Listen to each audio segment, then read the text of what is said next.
ਵਾਹਿਗੁਰੂ ਜੀ ਕਾ ਖਾਲਸਾ ਵਾਹਿਗੁਰੂ ਜੀ ਕੀ ਫਤਿਹ। श्री गुरु गोबिंद सिंह जी सहाय। दस्तखत पाए तीर से 1759 फग्गण 19। आगे साखी 74वीं चली।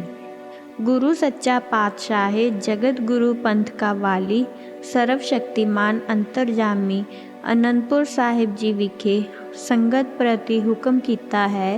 हे सिखो, रात के जंग विखे सिंह लिखारी शहीद हुआ है। विमान पर बैठकर बैकुंठपुरी को गया है। अब भाई मनी सिंह को बुलाओ, लिखिया करे। उस समय एक सिख अतर सिंह नामी ने बेनती करके, हे गुरु सच्चे पातशाह जी, मेरे गृह विखे बेटा पैदा हुआ है जी, मैं तमाण करा। डूम हेली पढ़ते हैं मुइया के नाम लेके, की हुक्म है जी। हुक्म होया, सिखा बेटा जन्मे का रोला बहुत होता है। तुसी चुप करके श्री गुरु ग्रंथ साहिब जी का पाठ करवाओ। मुइया का नाम बालक पास ना सुनाओ। अकाल पुरख जी आप ही बालक की रक्षा करेगा। जे तुसी तमान करोगे तुहाडे पासों एडी खुशी सहारी नहीं जानी। मत बालक दा विघन हो जावे, ए तो समझो वधाई को सुन के सो तन ना उजाड़ो। खबर है वड्डा हुआ कैसा निकलेगा। माँ ते बाप की सेवा करेगा या नहीं। किसे दी लड़की अपने सोहरिਆਂ ਨੂੰ तुरी सी। ਉਹਨਾਂ ने बहुत ही रोना शुरू किया। गुरु जी पुछया, ਸਿੰਘੋ कैसा रुदन होता है। सिखा कहा, हे गुरु जी, बहू जी सोहरे तुरी है। बचन होया ब्याह तो लैके धी सोहरे तोरना, ते सोहरे तुरन लग्या इस प्रकार रोना भारी बेशगनी का कारण है। सारी उम्र कुड़ियां को रोवना पड़ता है। असा यह वारता नेत्रा करके बीती देखी है। जब साडा ब्याह हुआ सी असा मने कीता सी भई रोवना नहीं, पर तीमियां कलजोगना हुंदियां ने, रोने नहीं हटदियां। रोण ते बिगन साथ चारे ही साहिबजादे जांदे रहे। साडे सारे बंस को शकट कशट पया। एक दूजे की खबर सूरत लैण जोगा कोई नहीं रहा। सिखो तुसी शादी नूं हुलास की बजाय रोए करके फिर गम चिंता दुख नहीं पैदा करो। हुक्म मनोगे ते सुख पाओगे। एक सिख काल हुआ जुबा अवस्था सी उसदी। उसदे कुटुंबियां रोना मचा के बड़ा रोला पाई दिया। गुरु हुक्म कीता, भाई सिखो रोवो नहीं, परमेश्वर दा हुक्म फेरिया नहीं जांदा। काल पाई ब्रह्मा पप्पू धरा, काल पाई शिवजू अवतरा। जमणो मरना हुक्म है, भाणे आवे जाए। हे सिखो, प्राणी को रोवना हर्षा नहीं। रोवणे करके प्राणी दा लोक परलोक दोनों बिगड़ जाते हैं। तां ते ए भाई सिखो रोना मनाए। श्री गुरु नानक साहिब जी का हुक्म है, जिसको बस्त तिसै आगे राखै। प्रभु की आज्ञा माने मत है। जब परमेश्वर दी वस्तु है उसको दिते दा हरख ना करो, और जे ओह लै लवे तां अफसोस ना करो। प्राणी दे पिछों रोवण करके प्राणी क्यों 84 भोगनी पड़ती है, पर जिगर का दुख होता है। शब्द कबीर मरता मरता जग मुआ, मरे पे ना जाए कोई। ऐसी मरनी जो मरे बहुरे ना मरना होए। 3 रोज रोवणे से गुफर निकल जाता है।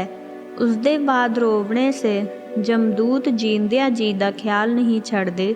जिस वक़्त तीमियां रोना शुरू करदियां हन, जमराज सुन के प्रसन्न होंदे हन और फिर उत्थे वसेरा करते हैं। दूरों ही सुन के आ जाते हैं। जैसे पशु मरे नूं देख के इल्ला दूरों दूरों आ जांदियां हन। सिखा कहा है, गुरु जी सानू जमदूत अखी दिखाओ जी। तां सच्चे पातशाह शब्द उचारिया, बाजीगर डंक बजाई, सब खलक तमाशे आई। रोण दे समय घर दे बन्ने अते बनेरे और सारे घर दे चुफेरे बैठे जमदूत लगे दिखाई देण, तां लोग बहुत भै ते खौफ खादा ते आण चरनी पे। गुरु जी अज सानू रख लो जी, असी फिर कदी भी प्राणी क्यों नहीं रोवांगे। ਸਿੱਖਾਂ ਰਲ ਕੇ ਸਲਾਹ ਕੀਤੀ। ਤੀਮੀਆਂ ਨੂੰ ਆਈ ਕੇ ਕਿਹਾ, ਪਿੱਛੇ ਜੋ ਹੋਇਆ ਸੋ ਹੋਇਆ, ਅੱਗੇ ਨੂੰ ਨਹੀਂ ਰੋਵਣਾ, ਗੁਰੂ ਜੀ ਦਾ ਹੁਕਮ ਮੰਨਣਾ। ਆਗੇ ਸਾਖੀ 75ਵੀਂ ਚੱਲੀ। ਗੁਰੂ ਕਲਗੀਧਰ ਦਰਬਾਰ ਲਗਾਏ ਕਰਕੇ ਤਖਤ ਸ੍ਰੀ ਅਨੰਦਪੁਰ ਜੀ ਸਾਹਿਬ ਵਿਖੇ ਵਿਰਾਜਮਾਨ ਹੋਏ। ਸੰਗਤ ਨੇ ਪ੍ਰਾਰਥਨਾ ਕਰੀ, ਹੇ ਗੁਰੂ ਘਟ ਘਟ ਦੇ ਮਾਲਕ, ਦਿਲਾਂ ਦਾ ਸੋਢੀ ਪਾਤਸ਼ਾਹ ਜੀ, ਸਾਨੂੰ श्री गुरु अर्जन साहिब जी के पूर्वले अवतार की कथा सुनाओ जी। उन्होंने इस संसार विखे बड़ा उपकार किया है। श्री गुरु ग्रंथ साहिब जी स्थापन करके त्रिप्रसादी कबित कंतु संकेत है कि चेतना को उचार कियो, कंतु अचिंत होय कै सोवत अचेत हो, कंतु भिखारी होय कै मांगत फिरत भीख को, महादानी होय कै मांग्यो तन देत हो। कहो महाराजन को दीजत आनंद दान, कहो महाराजन ते छीन छित लेत हो। कहूँ वेद रीत कहो ता स्यो वृत्त कहो, त्रिगण अतीत कहो सरगण समेत हो। बचन हुआ कृष्ण भगवान जी दियाँ राणियाँ गोपियाँ पिछले जन्म दियाँ भगतनियाँ हन। उन्हां दी प्रसन्नता वास्ते कृष्ण जी कोई त्याग विराग नहीं सी कीता। एक दिन अर्जन पांडव ने पूछया सी, तुसी लोकां नूं उपदेश करदे हो और आप भजन तप नहीं करदे हो, इन्हां भोगां दा प्रायश्चित किस प्रकार लहेगा। तां कृष्ण भगवान जी बोले, हे अर्जन, तू मेरा सखा परम मित्र है। कलयुग विखे तेरा नाम तेरे जैसा रूप धार के मदर देश विखे श्री अमृतसर नाम तीर्थ प्रगट करेगा। उहाँ ही बैठकर भगती तप करांगे, शुभ बाणी का उच्चार करके अपने स्वरूप का ध्यान धरांगे। जितने संत भगत ऊच नीच है बाणी पढ़ के तरनगे। मात लोक विखे तरन तारन नाम तीर्थ रचांगे। सारे परलोक दियाँ देवी देवतियाँ गंगा गैया 360 तीर्थां का निवास रहेगा। गुरु रामदास साहिब जी के घर जन्म होवेगा। असी रामा अवतार की शक्ति पैदा करांगे। उसके दर्शन किए ते जीवां की गति होवेगी। मैं भी मात लोक विखे अवतार धार के उत्थे बैठ के भजन सिमरन तप करना है। संसार की इच्छा पुत धन अन्न दे की अरोगता मनोकामना पूजा सेवा करने से पूरी होवेगी। परमेश्वर के दर्शन जैसे गुरु ग्रंथ साहिब जी का पुण्य महात्म होवेगा। जे कोई दान पुण्य करेगा तिल का मण होए मिलेगा। मात लोक विखे राज भाग उसका फलेगा। जो कोई प्रीत संयुक्त की गुरु जी की भक्ति और संगत का दर्शन और सेवा पुण्य श्री गुरु ग्रंथ साहिब का निता प्राति दर्शन करेगा और आज्ञा लेकर पीछे सर्व कार्य हर एक प्रकार का करेगा। जपजी पाठ करने से सर्व प्राणियों को सदगति की प्राप्ति होवेगी। जैसे पुष्प के विमान विच लोका थों सारी सेना अयोध्या को ले गए सी। पौन के बेग साथ ही आन पहुँचा सी। अयोध्या में श्री राम जी सेना को वर दिया सी, तुसी देवते हो जाओ। मनुख दे धार के जलयुग विच श्री अमृतसर जी का दर्शन करके गुरु नानक जी के सिख होके भजन में अपने निज स्वरूप में प्राप्त होवोगे। संगत पूछया, गुरु जी विमान केडा कसी। बचन हुआ, उसमें शक्ति सी।